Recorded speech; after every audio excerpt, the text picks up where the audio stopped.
শৃংখল চলিহাই দম দিছে কত লাগিব কত লাগিব আমি লাগিম আমি চাই দিম।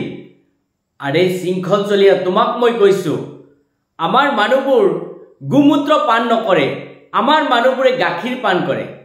তেখেতসকলৰ ব্ৰেইন আছে। তোমাৰ দৰে এটা কুকুৰৰ লগত আমাৰ মিয়া মানুহবিলাকে নালাগে। আমাৰ মানুহবিলাকৰ ব্ৰেইন আছে। আজি মিয়া মানুহবিলাকে কি কৰে সেই সম্পৰ্কে অলপ জানি লোৱা। আজি সেই শৃংখল নামৰ সেই গোমূত্ৰ পান কৰা সেই ব্যক্তিজন আজি জানি লোৱা আমাৰ মিয়া মানুহবিলাকে কিমান দূৰ আগবাঢ়িছে, আমাৰ মিয়া মানুহবোৰে কি কৰিব পাৰে। আজি মোৰ স্ক্ৰীনত যিজন দাড়িৱালা মানুহ দেখা পাইছে, এইজনৰ বিষয়ে জানি চাও। এইজনৰ বিষয়ে জানিছনে? এইজন হৈছে মিয়াৰ এজন ল'ৰা। খেতিত কাম কৰি হাজিৰা কৰি তেখেতে দুইজন ল'ৰাক ডক্টৰ বনাইছে। তহঁতৰ 14 পুৰুষৰ দম নহব এনেকুৱা দুজন ডক্টৰ বনোৱাটো। আজি মিয়াৰ ল'ৰাই 2000 কিলোমিটাৰলৈকে আজি মিয়াৰ ল'ৰাই ইয়াৰ পৰা নিক্ষেপ কৰিব 2000 কিলোমিটাৰলৈকে যায়, তাতে সেই শত্ৰুপক্ষক ধ্বংস কৰাৰ ক্ষমতা মিয়াৰ ল'ৰাই শিকিছে। অৰ্থাৎ মিয়াৰ ল'ৰাই আজি বেলিষ্টিক মিছাইল সৃষ্টি কৰিবলৈ সক্ষম হৈছে, আৰু যাৰ বাবে আজি আমেৰিকাৰ দৰে দেশ এখনেও মিয়াৰ ল'ৰাক চাই ভয় কৰে। আজি মিয়াৰ ল'ৰা যদি ভাৰতবৰ্ষত সেই মিছাইল সৃষ্টি নকৰিলেহেঁতেন, তেতিয়াহ'লে ভাৰতবৰ্ষ আজিৰ দিনতো 100 বছৰ পিছুৱাই গ'লেহেঁতেন। আজি মিয়াৰ ল'ৰাই যদি খেতি পথাৰত কাম নকৰিলেহেঁতেন, তেতিয়াহ'লে আজি অসমখনৰ নহয় গোটেই ভাৰতবৰ্ষখনৰ অৱস্থা বেয়া হৈ পৰিলেহেঁতেন।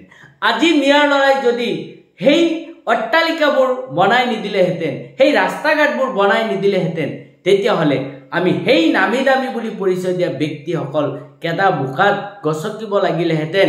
আজি তেওঁলোকে এতিয়াও খেৰীঘৰত থাকিব লাগিলেহেঁতেন, কিন্তু সেয়া নহয়।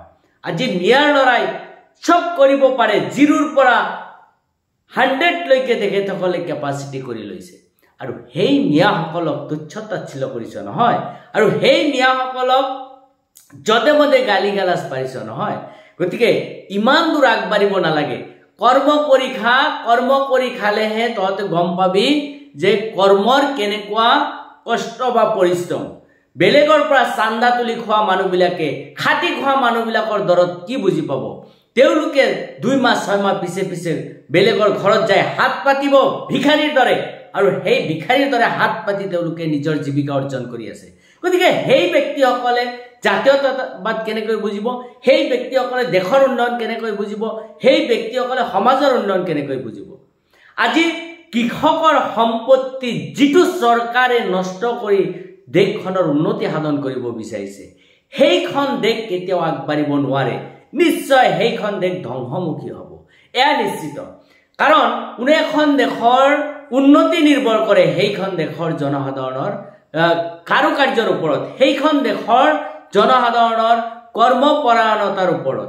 আজি জনসাধাৰণে হাজাৰ বিঘা তামোল খেতি কৰিছে, সেইবোৰ কাটি তহলিল কৰি, আৰু তাতে চৰকাৰে নিজাববীয়াকৈ প্ৰজেক্ট কৰিব। আৰে হাজাৰ বিঘা নহয়, লাখ বিঘা আজি শাল, চেগুন, গামাৰি ইমান মূল্যৱান কাঠৰ বাগানবিলাক আছিল, সেইবোৰ কোনে ধ্বংস কৰিছে? সেইবোৰ চৰকাৰী বিষয়াসকলে ধ্বংস কৰিছে। গতিকে চৰকাৰী বিষয়াসকলৰ দ্বাৰাই কেতিয়াও দেশৰ উন্নয়ন সাধন হ'ব নোৱাৰে। চৰকাৰী বিষয়াসকলৰ দ্বাৰাই দেশৰ অৱনতিহে সম্ভৱ হ'ব পাৰে। গতিকে মনত ৰাখিব, এনেকুৱা শৃংখলৰ দৰে কুকুৰে ভুক ভুকালেও আমাৰ মিয়াসকল জ্ঞানী হৈছে, তেওঁলোকে ভুক ভুকাই নাথাকে।